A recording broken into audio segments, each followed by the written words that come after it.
नमो नारायणाय. आपल्या आरोग्यासाठी आणि पापमुक्तीसाठी अत्यंत महत्त्वाचं व्रत जर का कुठलं असेल तर ते एकादशी व्रत आहे. एकादशीचं व्रत याचा महत्त्व सांगताना एका श्लोकामध्ये आरोग्यासाठी पण आणि पापमुक्तीसाठी पण कसं महत्त्व आहे हे आपल्याला सांगितलेलं आहे. आपण तो श्लोक पाहूया. श्लोक असा आहे, औषधात अमृतम श्रेष्ठम व्रतानांच तथा व्रतम न च एकादश्याः सदृशम पावनम विद्यते भुवी.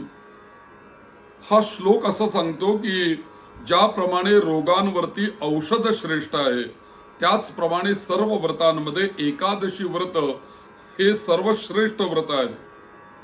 औषधापेक्षा जसं अमृत श्रेष्ठ आहे तसं सर्व व्रतांमध्ये एकादशी व्रत श्रेष्ठ आहे.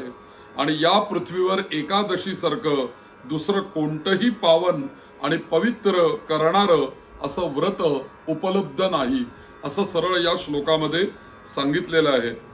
आणि तीनही लोकांमध्ये हे अत्यंत श्रेष्ठ असं व्रत आहे. या व्रताची तुलना या तीनही लोकांमधील सर्व उच्च गोष्टींशी याची तुलना केली गेलेली आहे. श्लोक असा आपल्याला प्राप्त होतो, न गायत्र्याः परम मंत्रम न मातुः परम दैवतम न काश्याः परमं तीर्थम नैकादश्याः परम व्रतम. अर्थ असा झाला की गायत्री मंत्रापेक्षा श्रेष्ठ असा कोणताही मंत्र नाही, मातेपेक्षा असं कोणतंही मोठं दैवत नाही आणि काशीपेक्षा श्रेष्ठ तीर्थ या जगामध्ये कोणतंही नाही. आणि तसंच एकादशीपेक्षा श्रेष्ठ आपल्याकडे कोणतंही व्रत नाही अशी तुलना या उच्च गोष्टींशी एकादशीची केलेली आहे.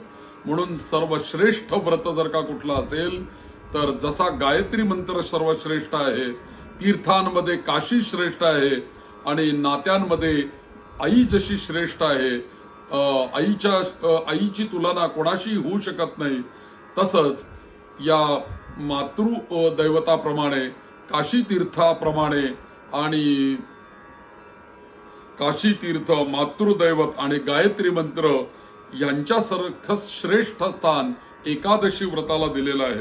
आणि म्हणून एकादशीला आपल्याकडे फार मोठं महत्त्व सांगितलेलं